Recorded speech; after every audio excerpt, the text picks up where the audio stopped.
Welcome back, everyone. I'm the Bella Gamer, and we're back with another class build. This time looking into the Psychic, and boy, do I have a good one for you all today. It's kind of broken, actually. It's a little nuts. So, we're going to get into all of that. I just want to thank everyone who's been supporting these builds videos so far. I really appreciate it. I'm going to look to try to advertise some of these build videos once I get a little bit of a backlog, once I get about like 4 or 5, so people can binge them. And we'll see. The videos are really good. The builds are all really good. But I do find that builds like the Dread Striker did a lot better than the Archivist, even though I think the Archivist is overall more interesting build. So that kind of leaves me with this question. What kind of builds are you all looking for? Are you looking for something that fits a more narrative, more balance, or do you just want damage? If you just want damage, I mean, I can just do damage for y'all, but like I tried to balance all my builds with combat effectiveness, good roleplay ability, and good utility outside of combat, or at least I try to as much as I can. Some classes are a little bit more limiting in that factor, and there's also the thing of that these builds are designed so that you can take them, look at what works, and then adjust them to your own personal playstyle. These builds do not need to be followed 100%. Just I hope you understand what is necessary for it so that when you alter it, it really can fit how you particularly play. So that being in mind, I also need to do my thing. If you at least enjoy the video, please leave a like. It's the least you could do. And if you want to see more videos like this, subscribe to see more content like this. We're doing all kinds of things on the channel as well. And we got a lot of really fun things coming up. I'm very excited for that. Not only that, but we have a Discord linked down below. We get new people joining every day. We talk all things tabletop, including war games like Warhammer 40k. And I always recruit there for my games first. And we're actually starting to get more people to start recruiting for their own games. So if you're looking to play with me and my friends, or just look to play Pathfinder in general, check us out down below. And if you want something a little less committal, you can you can follow my Twitter, where I try to shout out everything that's coming up on the channel, or at least anything big that comes up on the channel. I need to get better at Twitter. I'm just not a Twitter person innately. It's just something you gotta learn with the job, But with that, today we're going to get into the Psychic build I have for Pathfinder 2E, which this one is going to be named the Puppet Master. The Puppet Master is a schemer, a conniving individual who uses their massive force of charisma and their ability to speak to worm their way into the minds of those that make them much more easy to manipulate. The Puppet Master is completely designed around the idea that you're using diplomacy and intimidation to weaken your opponent's mental barriers, more or less. Dropping that will save as low as you can so that you can get those juicy crit will spell effects that can just completely make an enemy a non-combatant in any given combat. In fact, some of the strongest spells are just complete domination spells. Granted, they all have the incapacitation trait, and this is something that I should mention before we really get into the build, that a lot of the strongest spells have incapacitation, so if the creature is higher than your level, they are actually going to get 1 degree of success better on the check no matter how much you drop their will save. That's something to keep in mind, and this build also has one major weakness, as this build is completely focused on enemies that actually have a mind. Now, you'll still be able to do some stuff if you're fighting mindless enemies, for instance, but just keep that in mind. If you're about to go into an undead heavy campaign, this is probably not the build for you. But if you're fighting most other types of enemies, honestly, even fiends and the like, this is going to be a really solid build overall, and I'm very excited to get started with this. So let's go ahead and get started with the stat allocations. Now, unlike some of the other builds, this one doesn't have such rigid stat requirements. The biggest thing is your main focuses are going to be your charisma. We're going to pick a charisma subconscious mind, so it's going to be your main spellcasting modifier, and not only that, but you're going to need it for a lot of the skill checks we're going to be looking into. Beyond that, we're going to be looking into wisdom. Wisdom is actually really important in this build. This build is not really geared towards keeping your character alive on the battlefield. So wisdom is going to give you a higher perception, which will give you a better initiative, And a higher initiative allows you to better position yourself on the battlefield. It's very important, and not only that, but it works with a lot of the roleplay aspects and, negotiation aspects as well, because the higher your perception, the higher your insight, giving you a chance to look into your opponent's minds, allowing you, or whoever really, and then utilizing whatever you find for your own advantages. And last but not least, I recommend con, because, dying sucks, and so having more HP is always better, especially when you're a squishy caster like the Psychic. Now, other ones that are honorable mentions on this list as well are Intelligence and Dex. Dex is kind of important, but not really. It's going to help your AC, which is going to help you not get crit as much anyway, but you're not going to be wearing a lot of armor, and you're not going to be focusing a lot on Dex. You're better off getting better positioning than you are just focusing on your Dex.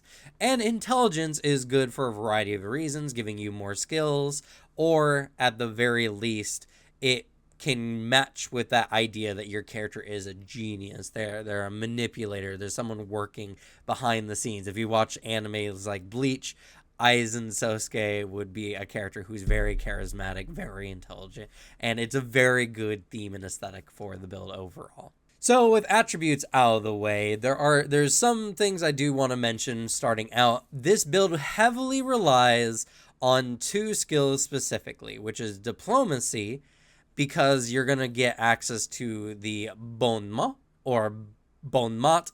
I don't know, it's been corrected. Here's how it's actually pronounced. Bon Mot. There you go. And it's a really, really good. This makes the build broken. So Bon Mot, if you're not familiar with it, is a diplomacy skill, and you use an action to essentially launch a quip at a target to distract them in the moment. When you succeed the check, and this is against their will DC, I believe, 1 second. Yeah, a target within 30 feet against their will DC. If you even just succeed, the target is distracted and they suffer a -2 to, let me look at it here.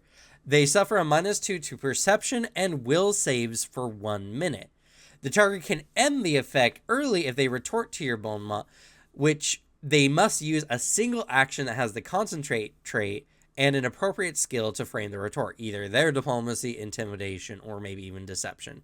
Either way, the GM determines what the actual skill is, and they don't have to make a check. It's nothing. They just have to spend an action, and then it's a skill action that requires a certain skill.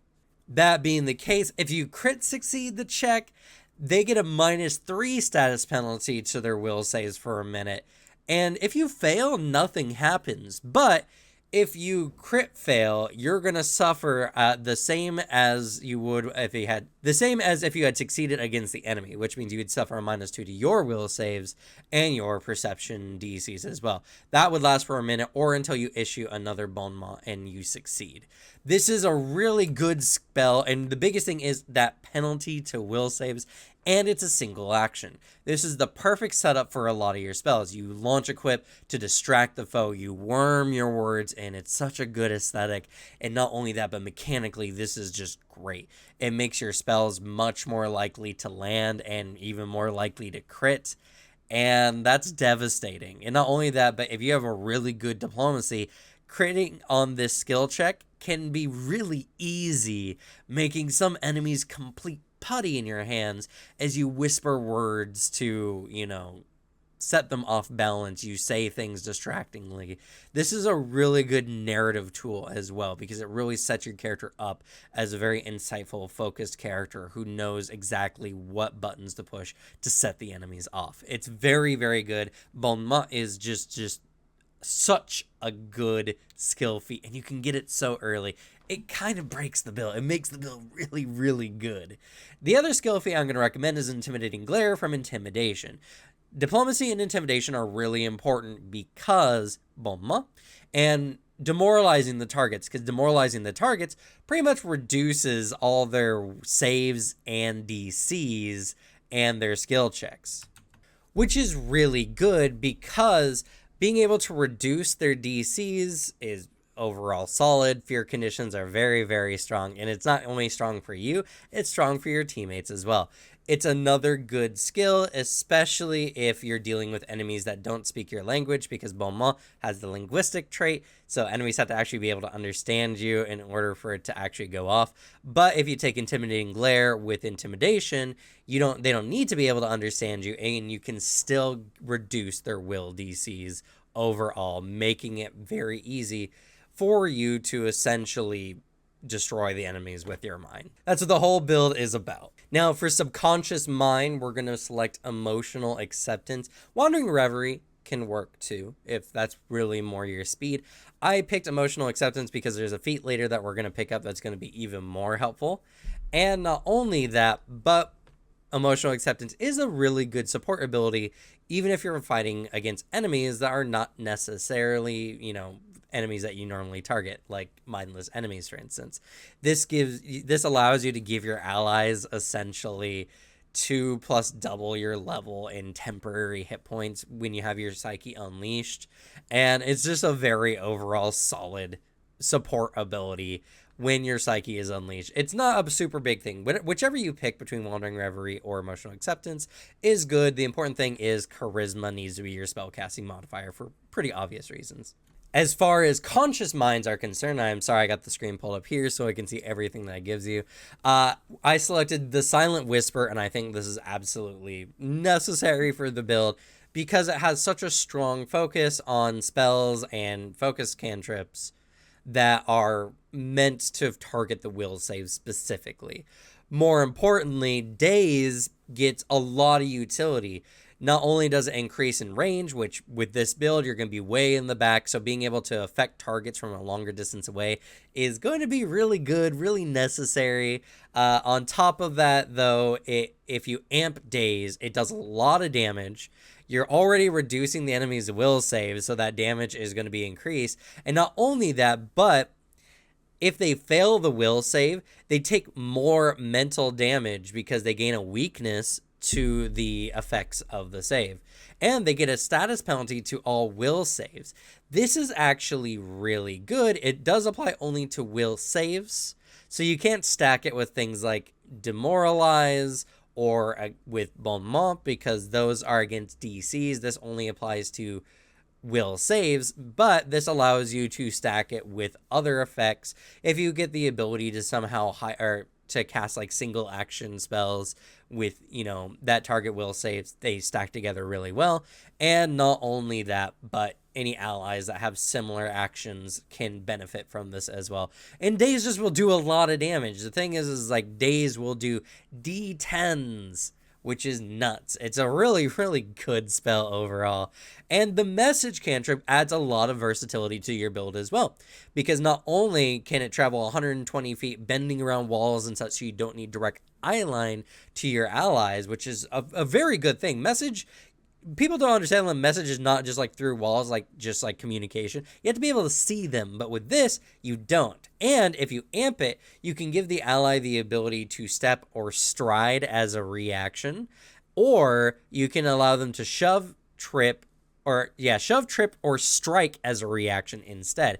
And striking as a reaction, even your allies who have attack of opportunity will benefit from this because they won't need to save it for attack of opportunity. They can just strike the enemy without getting provoked. It's a really good, cantrip overall, and perfect when the enemy is not one that you can affect with your mental spells. Not only that, but you get a lot of really good, spells like Synaptic Pulse or Uncontrollable Dance, all both really good for focusing on the will saves there.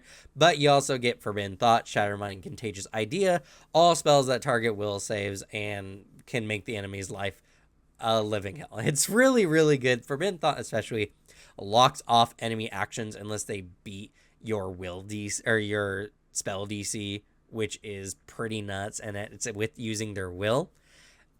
That's pretty good. And not only that, but because Forbidden Thought requires the enemy to make a will save to even use an action, because you're dumping their will saves with everything, you can just prevent them from using one of their strongest actions. It's a really good setup, and Silent Whisper fits the build perfectly. So looking down at the feats, first off at level 2, we're going to start off with Psychic Rapport for pretty obvious reasons, but Psychic Rapport allows you to, when you use a spell that has the mental trait on a target And does it, yeah, it has to be cast a spell with a mental trait. Until the start of your next turn, you gain a +1 circumstance bonus to deception, diplomacy, and intimidation checks, and perception checks to sense motive. It doesn't even have to succeed. It's just after you use a mental spell, this just amps your ability to use these things. It's really good, especially when you stack it with things like the Daze, because Daze into demoralize, even though the penalties don't stack together for an even bigger will penalty, it does make it so that with psychic rapport, your demoralize is still much stronger regardless. And not only that, but your actions just weaken the enemies until the end of their next turn. With Daze, they get a weakness to mental damage, and they have that penalty to their will saves. It's bad. And then demoralize stacked on top of that, their AC is reduced, their attacks are reduced, everything's reduced. It's really, really good. Psychic Rapport is very good, and it's a circumstance bonus. The circumstance bonus is really important because this will stack with any status bonuses or item bonuses you have to your diplomacy and intimidation checks. It's really, really good. At 4th level, we're actually going to be picking up an archetype, which is the Captivator Dedication. Now, it might be a little contentious, but Captivator is actually really good for this build. It gives you access to a little bit more spellcasting, and you get unique slots that you can do a little later. We'll get into why Captivator is so good for the Psychic, but just trust me, this is going to really help out the build overall. And not only that, but because the spells are going to be illusion and enchantment magics, that means that whatever you pick up from Captivator could take places for other spells you take for your Psychic in general. So you can have a much wider spell list to have access to without worrying about your mentally dominating spells, getting utilized or not utilized. It's really, really good. Captivator works with the build perfectly. Speaking of the Captivator, at 6th level, you're going to pick up basic Captivator Spellcasting. It's really good. It gives you access to a 1st level slot immediately, and at level 8, you'll get a 2nd level, and at level 10, you'll get a 3rd level slot. These are just in addition, and because the Psychic is already kind of playing on the back foot when it comes to other spellcasters, one of the Psychic's biggest weaknesses is that even though their cantrips are really good, all their Psychic cantrips are very, very solid, they don't compare to spells of the same spell level. This gives you more spells that you have access to, and even though they're going to be at a lesser level than your standard Psychic spells are in general, they are going to be pretty competitive with your Psychic cantrips for overall effectiveness. So picking up extra spell slots is just benefits the Psychic overall, and for our Puppet Master build, this is just going to give you more ability to cast more of those mind-dominating commanding spells. 8th level, I picked Brain Drain. I think that there's a lot of other feats that you could pick in this slot here. Heightened Captivation is another really good one to boost whatever 1st level you picked up from basic spellcasting. But Brain Drain is really good if you're utilizing your Daze cantrip a lot to do lots of mental damage. This allows you to essentially zap someone's brain. They need to make a will save against the spell, or they become stupefied, which is also really bad because that also reduces will saves. And also you can get a focus point back using Brain Drain, which is really good for a Psychic in general. Honestly, this is just a really good feat for any Psychic, period. It's just very, very good. So I recommend picking up Brain Drain. At 10th level, I chose Emotional Surge, why I picked Emotional Acceptance in the beginning, because Emotional Surge is a single action that gives you, one second here, a +2 status bonus to attack rolls and skill checks until the start of your next turn. I think you can see where we're going with this one. This can be an utterly devastating setup for one of your either Bon Mot, your intimidations, or whatever. And not only that, but it does increase your attack rolls as well, which include spell attacks if you've decided to take some spell attacks in with your spell casting. Overall, it's really, really good. Is that 100% necessary? Meh.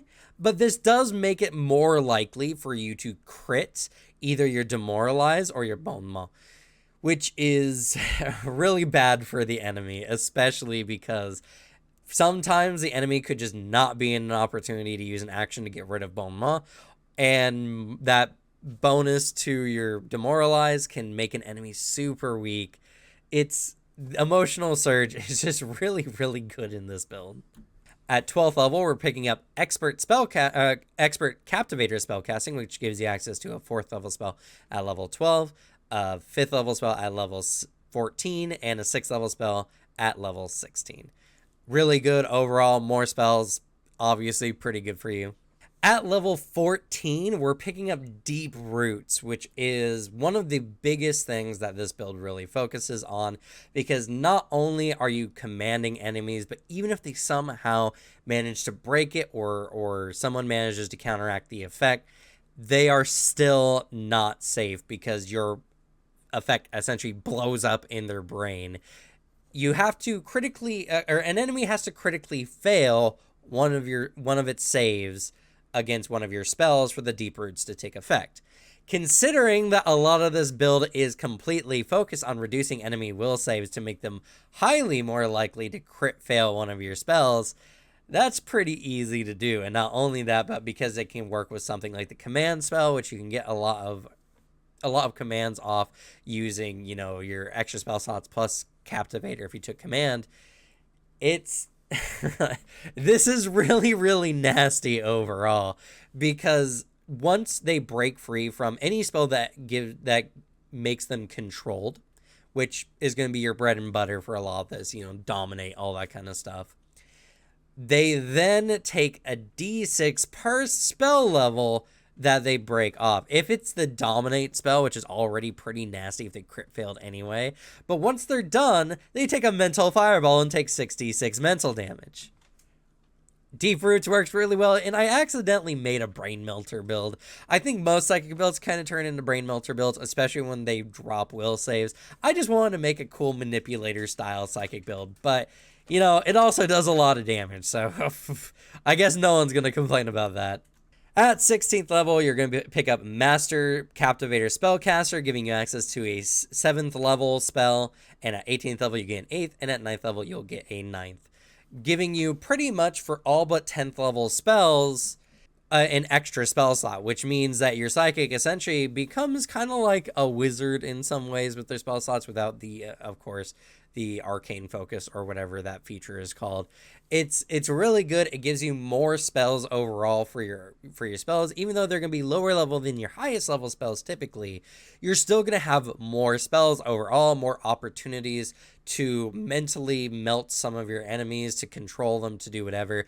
This build is very strictly a control damage build. It does not have a lot of bulk. You got to stay in the back line, but when you're on the battlefield, as long as the enemies can think, as long as they're not mindless, you can decimate the battlefield, making you a very strong controller damage build, which is the really good thing about this build overall. It feels good to use, you can manipulate enemies, and now you'll have enough spell slots to really get the full use over the course of a day. And even when you utilize all of those spell slots, you still have your really good psychic cantrips that you can use to back it up as well.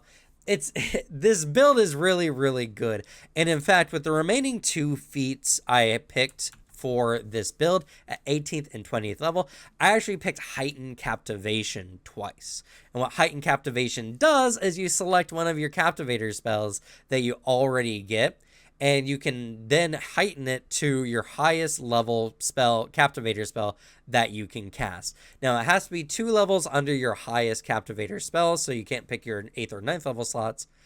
But you do get access to, essentially, at level 20, you'll have 5 9th level spells at your command. It's really good. It's really, really solid, and it makes it so that Psychic at very end game does not lose to any of the other spellcasters, because you have just as much firepower, and you also attack probably their strongest saves, but still, I mean, your whole thing is breaking people down. And this, honestly, this build is not meant for taking spellcasters. Let me specify that. This is for taking down dumb enemies, but if they're dumb, they're going to be really dumb by the time. Spells like Feeble Mind, Dominate, they're all going to absolutely wreck the enemies. And I was gonna come up with a bunch of spells I'd recommend for the spell list, but then I was looking over the occult spell list.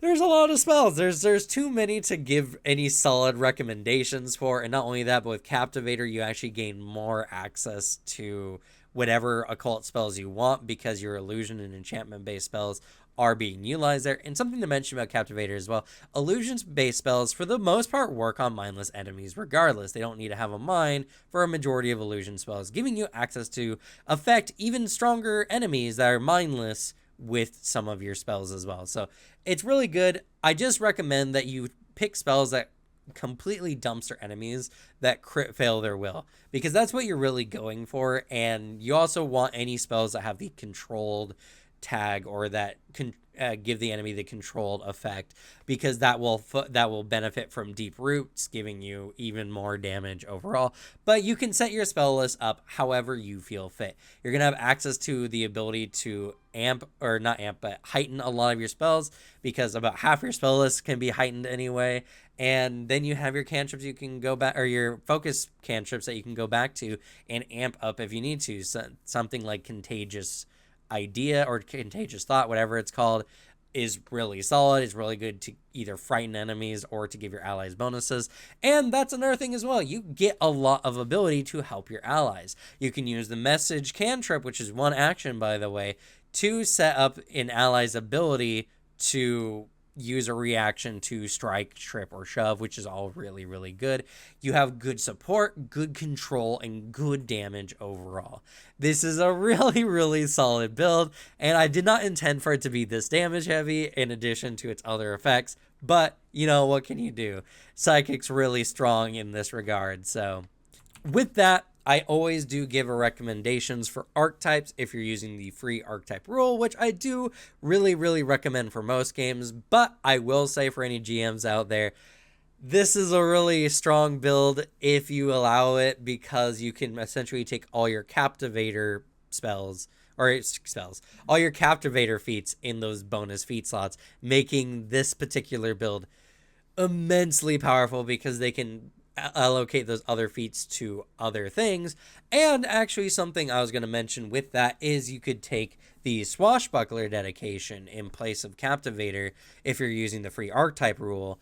And what you can do with that is you can take the Wit, and then whenever you use Bon Mot, which, haha, funny enough, you're going to be using a lot, you get Panache, which gives you a status bonus to your diplomacy checks, which is pretty nasty overall, and it's a standard thing. You also become faster as well while under Panache, which is really good. It allows you to reposition a little bit better. It's just overall a good bonus, and there's a lot of other kind of archetypes that really, really work with it, but I do highly recommend, if you get that bonus, take Captivator, because then you take things like Reactive Charm that allows you to use one of your 1 to 2 action first level spells as a reaction command, along making the enemy drop a weapon as they're attempting to strike you, or Charm, making the enemy think that, you know, they're friendly with you and then unable to strike you with that action. It's just one of those things where Captivator becomes immensely better for this build if you get those free bonuses, but some other options as well if you just want to keep the build as is.